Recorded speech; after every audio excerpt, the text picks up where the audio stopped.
Poliena Santos da Silveira, técnica em enfermagem, trabalho no Hospital de Urgência de Teresina e na UPA do Promorá.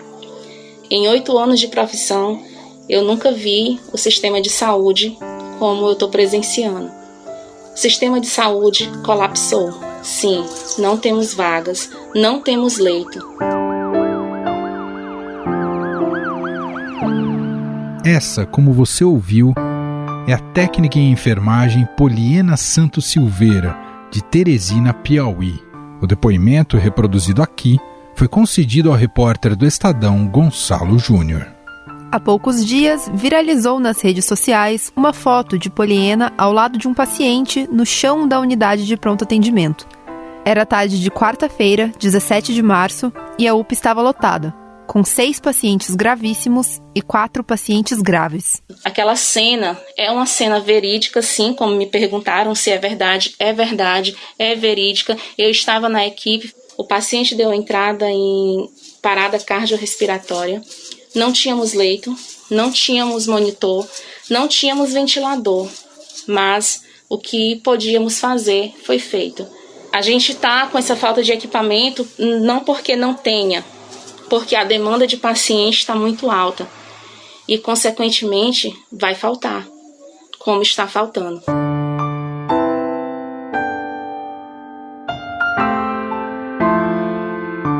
Sem leito, maca, monitor e ventilador disponíveis, Poliena e outros membros da equipe tentaram salvar a vida de um paciente com parada cardiorrespiratória no chão da unidade. Depois de mais de 6 ciclos de reanimação, a equipe não conseguiu trazer o paciente de volta. A vítima, mais um entre os mais de 300 mil mortos pela Covid no Brasil, faleceu ali mesmo, no chão. Do fundo do coração, com toda humildade, se puder ficar em casa, fique em casa. Se não for uma saída essencial, se não for uma saída que realmente precise, fique em casa.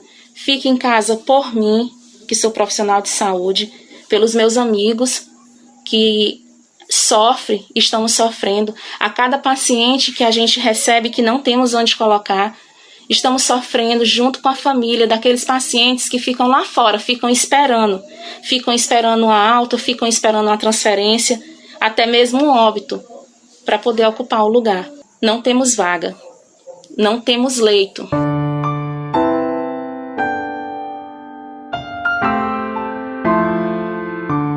A história de Poliena é um retrato da tragédia de um sistema de saúde em colapso, e ela se repete em todas as partes do país. No episódio de hoje, vamos ouvir as histórias de alguns familiares e profissionais que testemunharam de perto as dificuldades da espera por um leito, por uma oportunidade de lutar pela vida.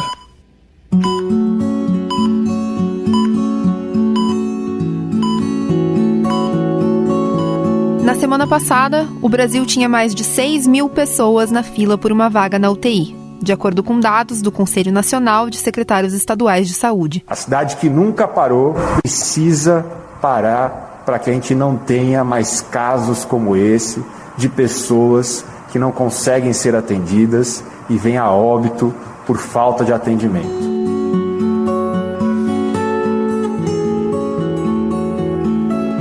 Aqui no estado de São Paulo, a demanda de transferências para casos de Covid-19 registradas na Central de Regulação e Oferta de Serviços de Saúde, órgão que atua na mediação entre serviços de origem e destino, cresceu 117%.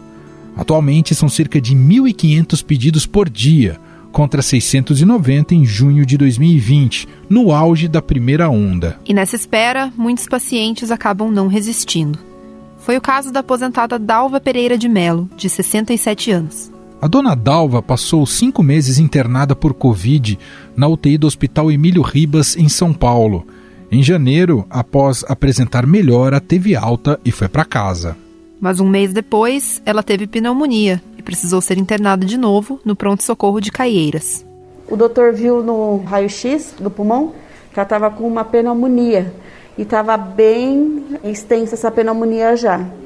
Só que ela também tinha o pulmão já sequelado de Covid, que chegou a 80% do pulmão dela por conta da Covid anterior, as sequelas. Na sexta-feira já foi inclusa no CROSS, pedindo uma vaga de UTI, porque o caso dela já estava grave, uma pneumonia já complicada, uma insuficiência cardíaca, a pressão que não conseguia se manter, e aí já pediram essa vaga de UTI.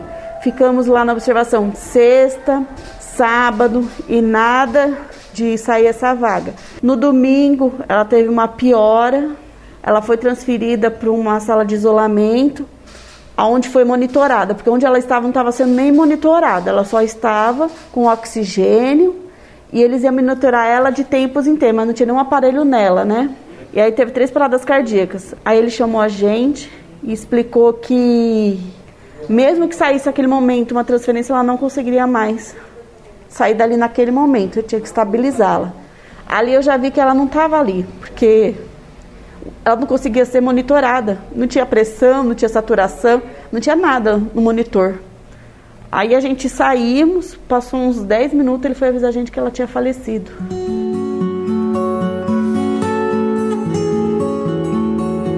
Aqui, a gente ouve o relato da nora dela, Elisa dos Reis Rodrigues Monção.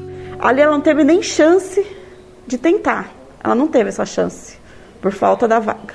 É muito difícil você ver a pessoa morrendo na sua frente e você não conseguir fazer nada, porque não está nas suas mãos. Se a gente tivesse um poder aquisitivo, porque é muito caro também. Nossa, eu tinha feito de tudo para ela, tinha arrancado ela de lá, levado no melhor do hospital, e até os melhores hospitais não tem a vaga. Mas é muito difícil você ver uma pessoa lá querendo viver e você não conseguir fazer nada. Aquilo ali te mata um pouco por dentro. E só quem passa sabe como é difícil, porque é até difícil de falar, de descrever a situação. Aquilo ali fica na sua cabeça por muito, vai ficar ainda muito tempo. É muito difícil.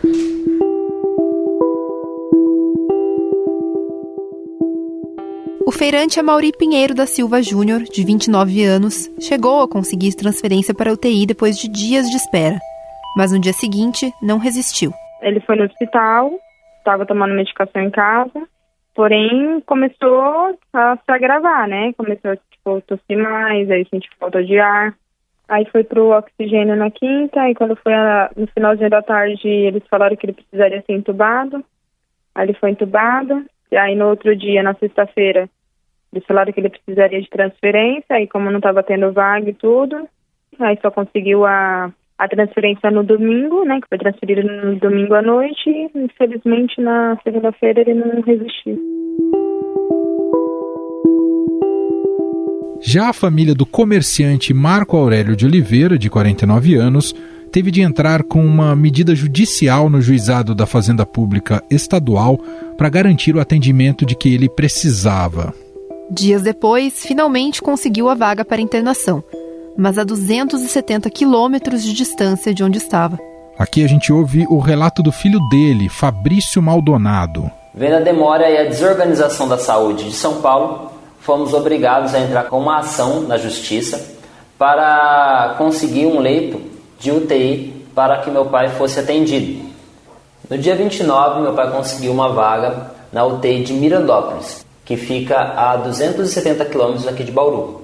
Ele percorreu esses 270 quilômetros dentro de uma ambulância entubado. Durante todo esse tempo, eu, minha mãe e meu irmão não conseguimos acompanhar de perto todo esse percurso, tudo o que aconteceu, pois estávamos também contaminados com o vírus e estávamos em isolamento total também dentro de nossas casas. Do dia 29 ao dia 2, acompanhamos todo o processo, tudo que era realizado pelos médicos através das ligações para o Hospital de Mirandópolis. No dia 2, às 11 horas da noite, recebemos a ligação dizendo que o meu pai tinha falecido devido ao Covid. Então, após diversas tentativas de conseguir caminhos para trazer o corpo para Bauru, a Prefeitura de Bauru disponibilizou um carro para buscar o corpo e trazer para a nossa cidade. Hospitais e entidades médicas também alertam para a falta de medicamentos usados na intubação de pacientes graves de Covid-19. Do Conselho Nacional de Secretários de Saúde, que afirma que 11 medicamentos desse kit intubação estão em falta ou que o estoque deve durar por 20 dias somente, assim como os bloqueadores neuromusculares também estão em falta.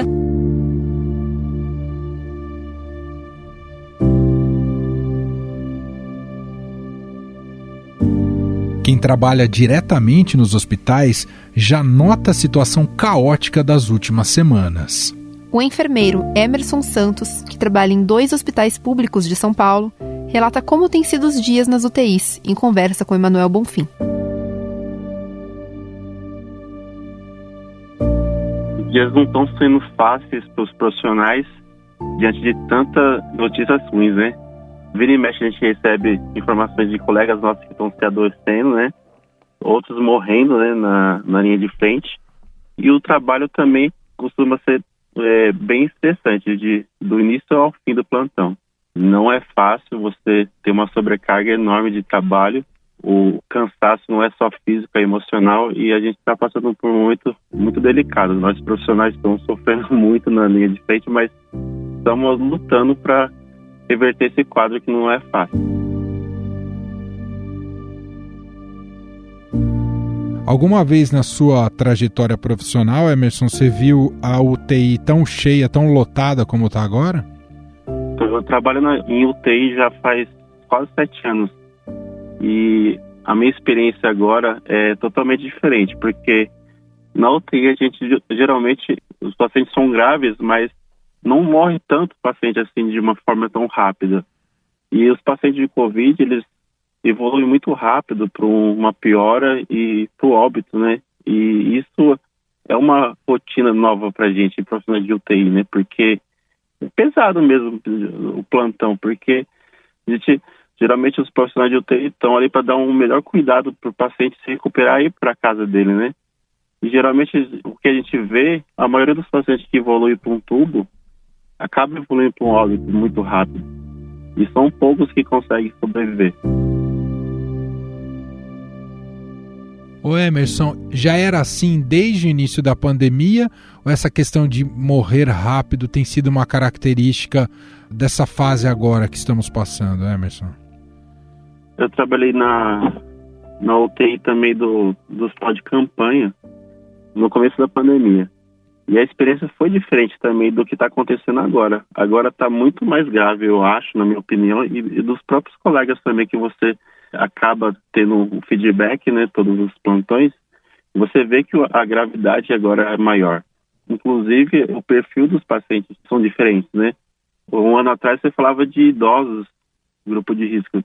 Hoje faleceu uma pessoa de 35 anos, outra de 38, e o mais velho que faleceu tinha 50 e poucos anos. Então você vê que o perfil é totalmente diferente de um ano atrás. Ô Emerson, sobre fila na UTI, pelo que você observou, como é que isso tem sido organizado e como é que funciona? Há muita fila, um paciente deixa a UTI e já tem outro para entrar imediatamente, como é que isso tem sido organizado pelo que você observou nos locais em que você está trabalhando, Emerson? Sim, 100%. Na UTI que eu trabalho é 20 leitos. E geralmente sai um paciente e já interna outro logo em seguida. É só o tempo de limpada, abaixa nos papéis e subir outro paciente. Não tem espera nenhuma. É muito, muito rápido a rotatividade. Tem muito paciente que tem que esperar muito para conseguir essa vaga, né, Emerson? Sim, porque geralmente é na regulação que tem esse controle, né? Uhum. Então vem paciente praticamente do estado todo, né? Onde tiver leito de UTI e tiver possibilidade de transporte, eles vão levar esse paciente até lá.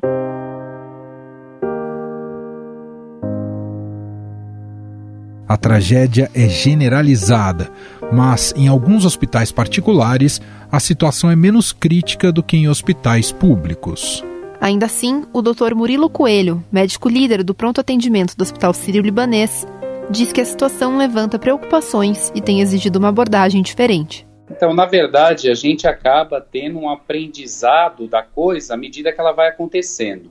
Aqui, pelo menos, a gente tem muita estrutura para poder ir remanejando espaços dentro do hospital de acordo com a demanda. Então, o que acontece, né? Todo mundo já deve ter visto que nas últimas semanas houve suspensão de cirurgias eletivas e com isso a gente vai ganhando leitos para poder absorver essa demanda que é crescente.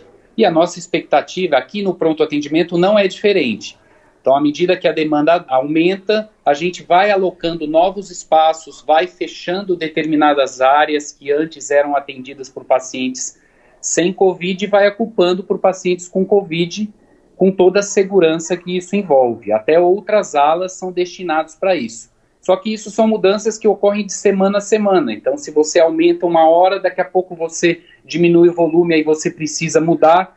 Então, é muito dinâmico. Está sendo realmente um desafio, mas o fato da nossa equipe ser muito coesa e ter muito suporte nos ajuda bastante. Doutor, se fala muito nesse momento no país de uma possibilidade de faltar certos insumos justamente para tratar os pacientes. Existe de fato essa preocupação? Vocês na ponta já sentiram algo? Então, por enquanto a gente não observou isso aqui. É lógico que a gente sabe que os serviços são muito heterogêneos, mas essa realmente é uma preocupação real. É uma coisa que a gente tem escutado bastante, não só nos meios de comunicação, mas em outros serviços médicos, porque isso tudo também depende da sua disponibilidade de recursos. A gente sabe também que o Brasil é muito heterogêneo, então vão ter alguns locais que vão sofrer mais do que a gente, mas é uma preocupação real, mas por enquanto a gente não está tendo esse problema não. Doutor, os pacientes em geral, quando chegam ao pronto atendimento, já chegam numa situação bastante debilitada? Essa é uma outra mudança de perfil interessante que você tocou. Há um ano atrás, o que acontecia? A gente tinha um volume muito grande de pacientes com um comportamento muito leve. Por quê? Porque naquela ocasião, a única maneira da pessoa buscar o diagnóstico era no hospital. A gente não tinha outros meios de diagnóstico em laboratório ou mesmo até em exames de farmácia. Então agora o que a gente tem visto, até porque as pessoas estão mais orientadas, a gente já recebe um paciente com perfil para ficar internado. Então é isso que mudou e isso que nos preocupa. Por mais que a gente abra leitos, normalmente os pacientes que chegam já são aqueles pacientes que têm a história de 7 a 10 dias, que é aquele pessoal que não se recuperou da maneira como a maioria se recupera. Então, se num primeiro momento, há um ano atrás, a gente tinha um volume muito grande de pacientes, porque não se tinha o diagnóstico e porque qualquer coisa a pessoa já ia no pronto-socorro no primeiro sintoma, agora o que acontece é que o paciente realmente já chega num momento em que ele precisa de um suporte a mais. A maioria dos pacientes que a gente atende já tem uma característica daquele paciente que vai precisar de oxigênio, que vai precisar de uma terapia mais de hospital mesmo.